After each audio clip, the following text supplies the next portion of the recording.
महाराष्ट्राच्या राजकारणात धक्का तंत्राची मालिका सुरूच आहे।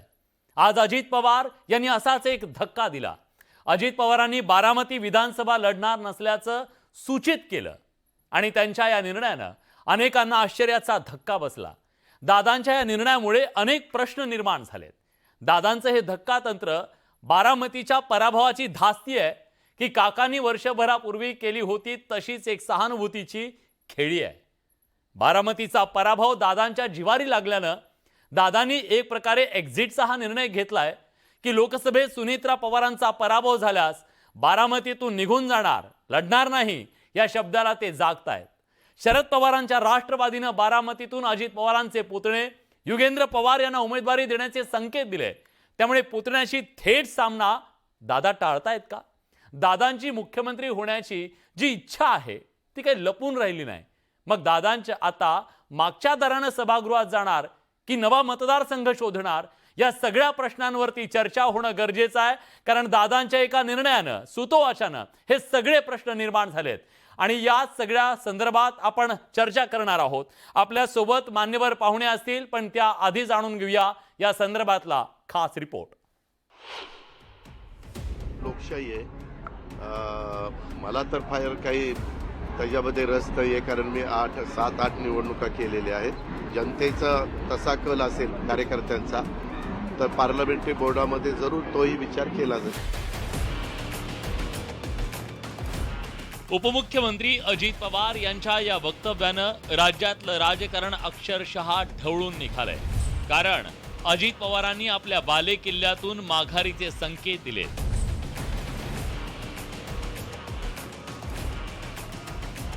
खरं तर बारामती म्हणजे अजित पवार आणि अजित पवार म्हणजे बारामती असं राजकीय समीकरण गेल्या काही वर्षात बनलं।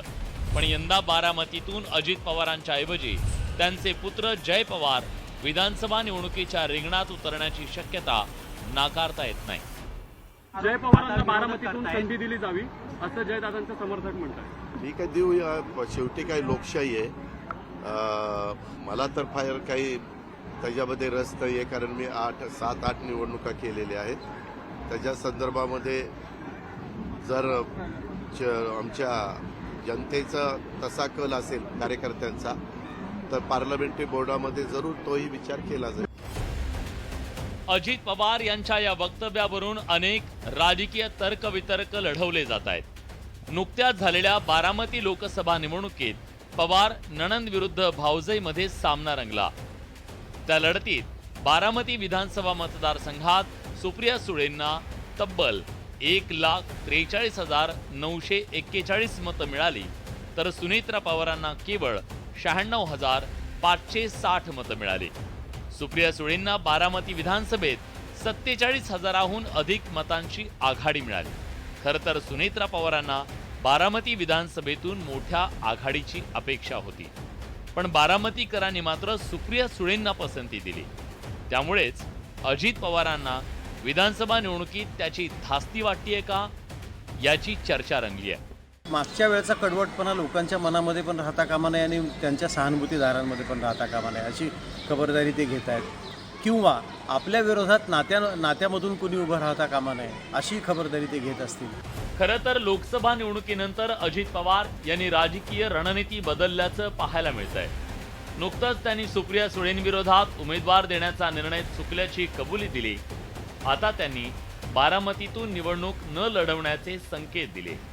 अजित पवार यांच्या या वक्तव्यावरून राजकारण पेटलं नाही तरच नबल। त्यांचा अंतर्गत प्रश्न आहे, मला त्याच्यावर काय बोलायचं नाही आहे। पण पार्लमेंटरी बोर्ड म्हणजे कोण? अजितदादा म्हणजेच पार्लमेंटरी बोर्ड, दुसरे कोणी पार्लमेंटरी बोर्डात आहेत असं मला माहीत नाही। दादाने मी लढणार नाही असं वक्तव्य केलेलं नाही आहे, विनाकारण चुकीचा अर्थ त्या ठिकाणी काढला जातोय। आगामी येणाऱ्या विधानसभेच्या निवडणुका महायुती म्हणून राष्ट्रवादी काँग्रेस पक्ष अजितदादांच्या नेतृत्वाखाली लढणार आहे। अजित पवार यांच्या राजकीय बंडामुळे लोकसभा निवडणुकीत शरद पवार यांना मतदारांची सहानुभूती मिळाली। आता विधानसभा निवडणुकीत त्याची पुनरावृत्ती टाळण्यासाठी अजित पवारांनीही भावनिक राजकारणाची खेळी तर खेळली नाही ना, अशी चर्चाही सुरू झाली आहे। खरं तर वर्षभरापूर्वी शरद पवार यांनी अचानक पक्षाध्यक्षपदाचा राजीनामा देत अशाच प्रकारचा राजकीय धक्का दिला होता, त्यावेळी राष्ट्रवादीत मोठा गजब उडाला. तेच धक्कातंत्र पुतण्या अजित पवारांकडून सुद्धा अवलंबलं जात नाही ना, असाही तर्क लावला जातोय. पुण्याहून चंद्रकांत फुंदेंसह ब्युरो रिपोर्ट, न्यूज 18 लोकमत. या सगळ्या मुद्द्यावर आपण चर्चा करणार आहोत आणि या चर्चेत सहभागी होण्यासाठी मान्यवर पाहुणे आपल्यासोबत जोडले गेलेले आहेत. आपल्यासोबत शरद पवार यांच्या राष्ट्रवादी काँग्रेसचे नेते महबूब शेख आहेत. आपल्यासोबत दादांची बाजू मांडण्यासाठी राष्ट्रवादी काँग्रेसचे मुख्य प्रवक्ते उमेश पाटील सुद्धा जोडले गेलेत आणि राजकीय विश्लेषक बारामतीतून ज्यांनी राजकारण जवळून पाहिले दिगंबर दराडे आपल्यासोबत आहेत. तिघांचंही स्वागत. सुरुवातीला दादांच्या बाजूने आणि दादांच्या विरोधात जे दोघं बोलणार आहेत त्यांना 1-1 मिनिटाचा अवधी देईन. कोणी कुणाला त्या 1 मिनिटामध्ये टोकणार नाही, बोलणार नाही.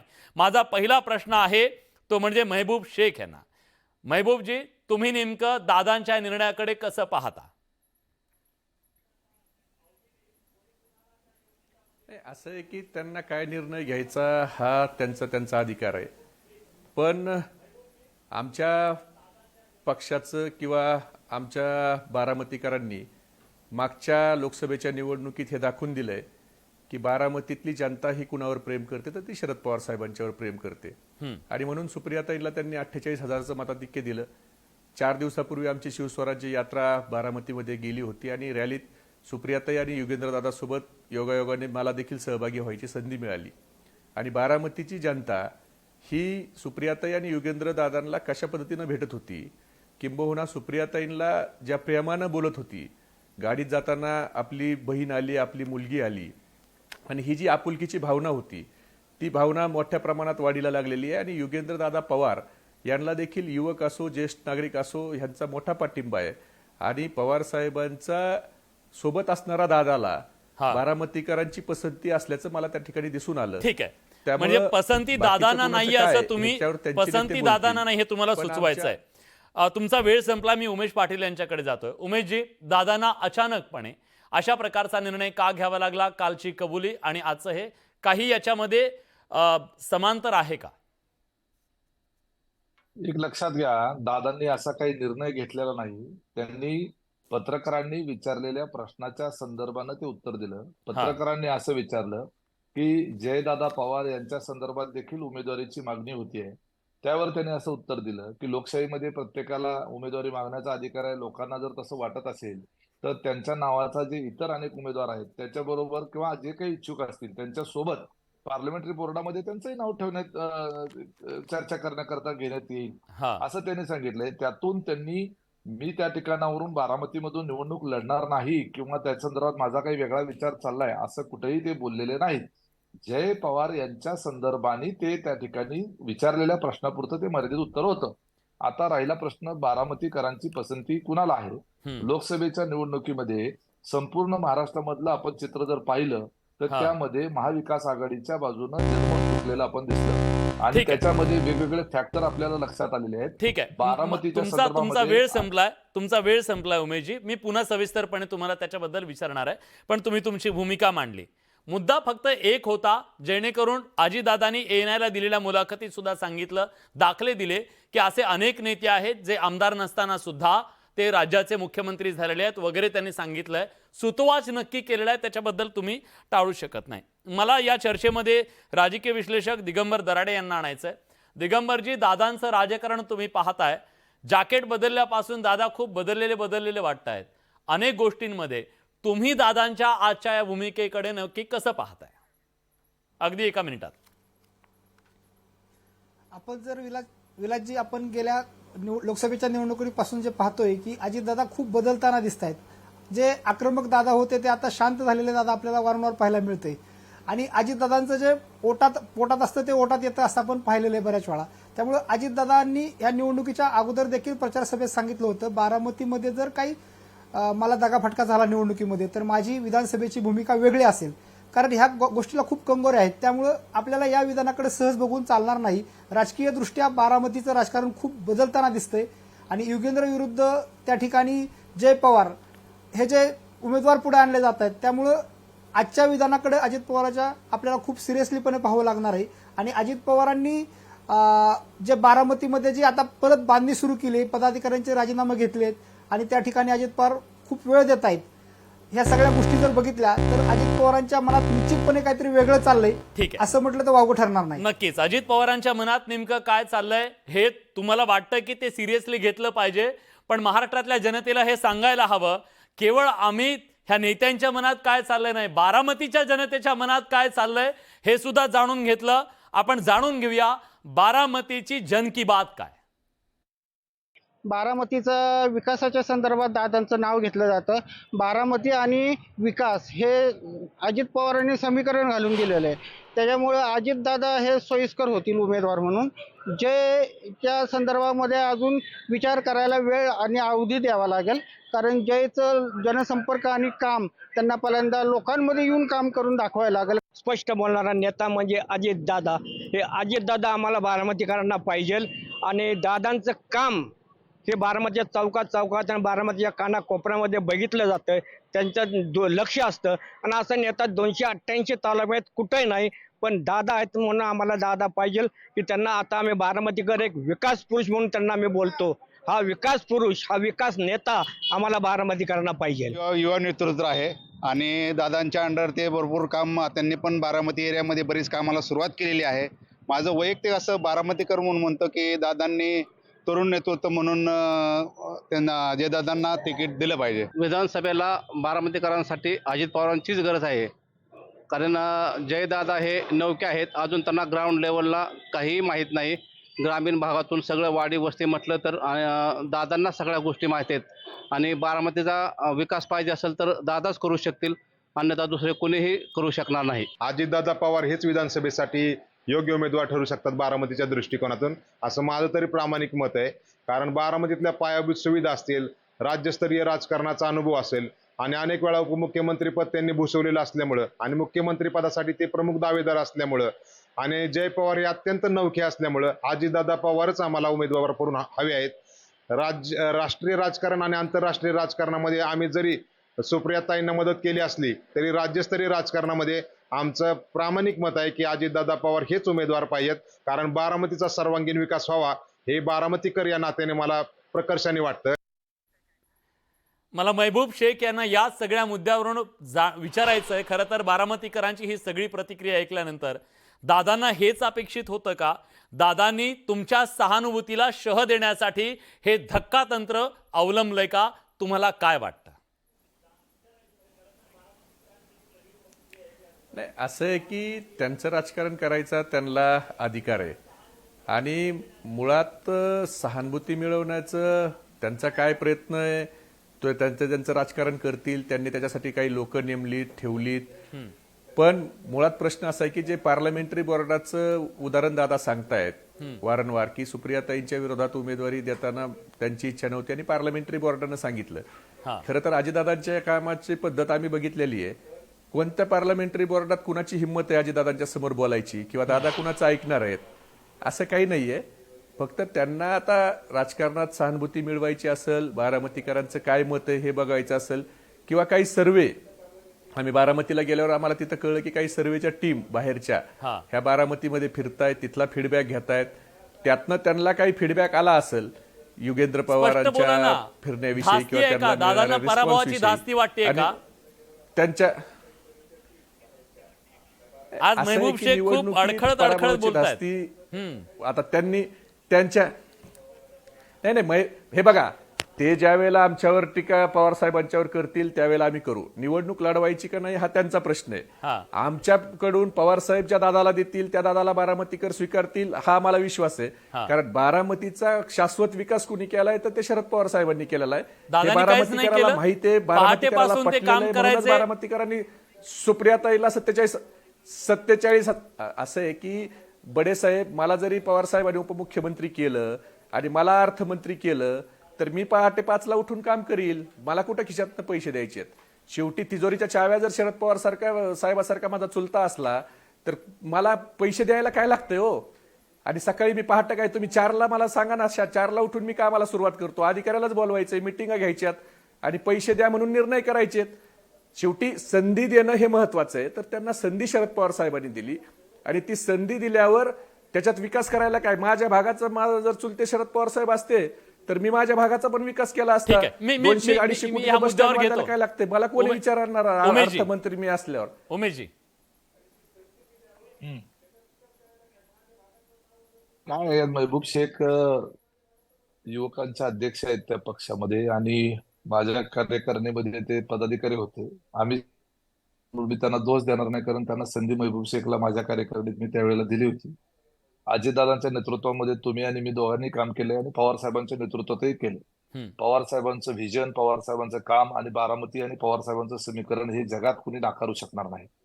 देशाचे पंतप्रधान असलेले मनमोहन सिंग बारामतीमध्ये आल्यानंतर त्यांनी भारतामध्ये जर विकासाचं मॉडेल कुठलं असावं तर ते बारामती असलं, बारामतीसारखं असावं अशा पद्धतीचं गौरवोद्गार काढलं. देशातला एकही, मला वाटतं माझ्या माहितीप्रमाणे, महत्वाचा नेता शिल्लक नाही की जो बारामतीला येऊन गेलेला नाही. पवार साहेब ज्यावेळेला विधानसभेच्या निवडणुका लढवायचे त्यावेळेला जास्तीत जास्त 25, 27, 17,000 अशा पद्धतीने निवडून यायचे. नंतरच्या काळात अजितदादांनी त्या ठिकाणी कारभार हातात घेतल्यापासून दादांचं मताधिक्य सातत्यानं वाढत गेलं आणि ते जवळपास देशातल्या सर्वोच्च स्थानावर गेलं, म्हणजे 1,69,000 ते मताधिक्य गेलं. आता महबूब शेख म्हणाले की संधी जर मला मिळाली किंवा मलाच अर्थमंत्री केलं तर मी पहाटे 4ला उठून कामाला लागेल. ज्याला काम करण्याची सवय असते, त्याला जबाबदारी असो नाही तर नसो, तो त्या ठिकाणी पहाटेपासून कामाला लागतो. काम करणाऱ्या माणसाला संधी मिळण्याचा अवकाश नसतो, तर ती कामाची सवय असते आणि कामाची पद्धत असते आणि त्या पद्धतीतून तो माणूस मोठा होतो, म्हणून त्याला संधी मिळत जाते. अजितदादासारखं पवार कुटुंब एवढं मोठं आहे की त्यामध्ये, त्या पवार कुटुंबामध्ये अजितदादांना संधी का मिळाली याचंही आपल्याला त्या ठिकाणी हे करायला लागेल. एवढे मोठे सगळे इतर भाऊ असताना, इतकं घराणं मोठं असताना, त्यामध्ये अजितदादांच्या कामातून त्यांना, जनतेच्या मागणीमधून त्यांना ती संधी दिली गेली. पवार साहेबांच्या केंद्रातल्या राजकारणाला अत्यंत महत्वाचा हातभार जो आहे, पण ते सुचवतायत की अजितदादांचं याच्यात काहीच नाहीये. याच्यात तथ्य आहे का? हेच सांगतोय, अजिबात असं तथ्य नाहीये. आणि हे पवार साहेबांनी सुद्धा स्वतः मान्य केलेलं आहे. महबूब शेख खूप लहान आहेत अजून, की पवार साहेबांनी पिंपरी चिंचवड असेल किंवा बारामतीच्या बाबतीत असेल, अनेकदा जाहीररित्या त्यांनी सांगितलेलं आहे की अजितदादासारखं डेव्हलपमेंटचं काम यापूर्वी कधीही झालेलं नव्हतं. ज्या पद्धतीनं अजितदादा काम करतात त्या कामाच्या पद्धतीच्या नुसार आणि त्यांच्या स्वभावानुसार त्यांनी जो विकास या भागामध्ये केलेला आहे तो निश्चितपणे वाखाणण्याजोगा आहे आणि दखलपात्र आहे. एकतर सगळ्यात अगोदर मी करेक्शन करतो. उमेश पाटील जे म्हणले ते मी त्यांच्या कार्यकारिणीत होतो, तर मी त्यांच्या कार्यकारिणीत नव्हतो, राष्ट्रवादी युवकच्या कार्यकारिणीत होतो आणि ते प्रदेशाध्यक्ष होते. आणि मला संधी उदय सामंताच्या काळात मी युवकला आलो प्रदेशला, आणि त्याच्या अगोदर मी निरंजन ठाकरेच्या कार्यकाळात विद्यार्थीत काम करत होतो. त्यामुळे मी शरद पवार साहेबाच्या पक्षात काम करत होतो. त्याच्यामुळं मी त्या पदावर जो माणूस बसला त्याच्यासोबत काम करत होतो, इंडिव्हिज्युअल कुणासोबत काम करत नव्हतो. आणि मी लहान आहे का मोठा आहे तो नंतरचा भाग. दुसरा प्रश्न, पवार साहेब किती मताने निवडून येत होते आणि ते कसे निवडून येत होते, तर तुम्हाला आता पण जर कळलं नसेल की बारामतीच्या जनतेने दाखवून दिलंय की बारामतीचा विकास कुणी केलाय, म्हणून 48,000 सुप्रियाताईंना लीड बारामतीवाल्यांनी दिली. आणि कुणाला त्यावेळेला युवकचं प्रदेशाध्यक्ष सुप्रियाताईंच्या मागे लागून कोण झालं हे मला माहिती आहे. मी त्या पक्षातला आहे आणि सगळं मला माहिती आहे. मी काय ह्या पक्षात नवीन नाही, स्थापनेपासून मी आहे या पक्षातच काम करतोय. महबूबजी असं आहे की बारामतीमध्ये किती नवीन कंपन्या, किती नवीन MIDC ह्या अजितदादांनी आणल्या. बारामतीमध्ये पहिली MIDC कुणी आणली, ती शरद पवार साहेबांनी आणली. विद्या प्रतिष्ठान कुणी आणलं, शरद पवार साहेबांनी आणलं. KVK कुणी आणलं, शरद पवार साहेबांनी आणलं. मुळात प्रश्न असा आहे की शाश्वत विकास बारामतीचं नाव लौकिक करायला हे कुणी केलं तर शरद पवार साहेबांनी केलेलं. ठीक आहे. सगळ्यांना ते माहित आहे. तुम्ही सांगताय महबूबजी, वयाच्या 38व्या वर्षी ज्या बारामतीच्या मताधिक्याबद्दल तुम्ही बोललात ना, मला वाटतं की प्रेक्षकांना आपण दाखवूया ते मताधिक्य जे त्यांनी सांगितलं की वाढत गेलं अजितदादांचं. पण या लोकसभेमध्ये काय झालं, एकदा लोकसभेचा हा कौल काय होता बारामती विधानसभेचा तो आपण एकदा ग्राफिकच्या माध्यमातून बघूया की काय झालं. विधानसभेला काय झालं बघा. सुप्रिया सुळेंना बारामती विधानसभा मतदारसंघातून 1,43,941 मतं मिळाली. सुनेत्रा पवारांना 96,560, 51% मतं सुप्रियाताईंना, तर 40.64% मतं ही सुनेत्राताईंना मिळाली. मग प्रश्न हा निर्माण होतो उमेशजी की हे मताधिक्य जे दादा लाखानं निवडून यायचे, ते लाखाचं मताधिक्य तुमचं गेलं कुठे? तुम्ही 50,000 पिछाडीवर पडलाय जवळपास.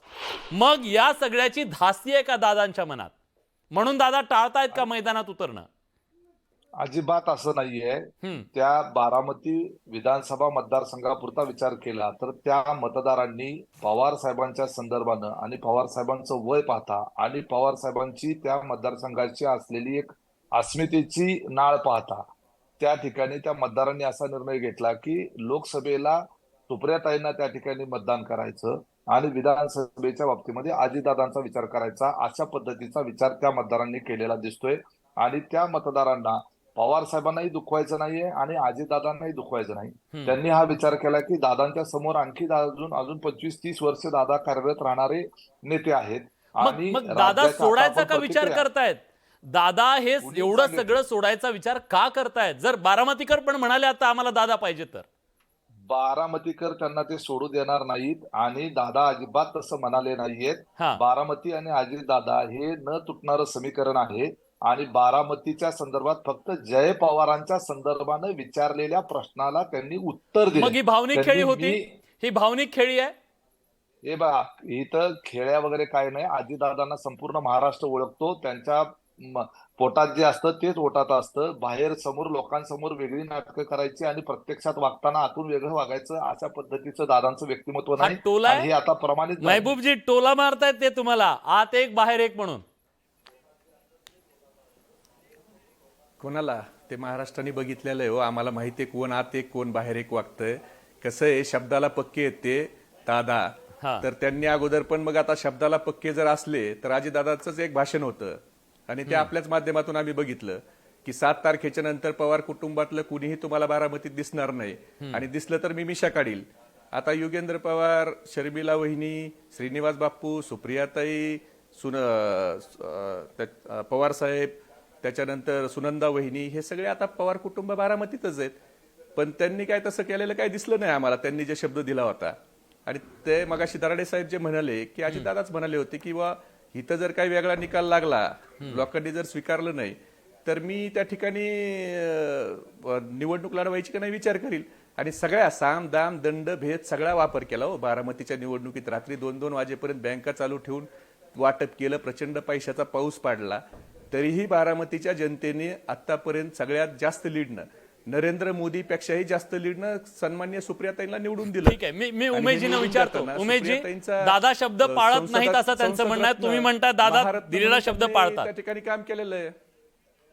अहो, आपण बोलत असताना अनेक वेळेला जर असं नाही झालं तर एका बापाच्या औलाद सांगणार नाही, अशा पद्धतीचे शब्दप्रयोग आपल्या मराठी भाषेमध्ये होत असतात. नाही झालं तर मी मिशा काढून देईल, अशा पद्धतीचे शब्दप्रयोग होतात. म्हणजे ते एक प्रकारे एक आत्मविश्वास व्यक्त करण्याची आणि प्रकट करण्याची ती भाषाशैली आपल्या मराठीमध्ये आहे आणि आपण ती सातत्यानं तुम्ही आम्ही सुद्धा आमच्या सार्वजनिक जीवनात आणि व्यक्तिगत जीवनामध्ये ते वापरत असतो.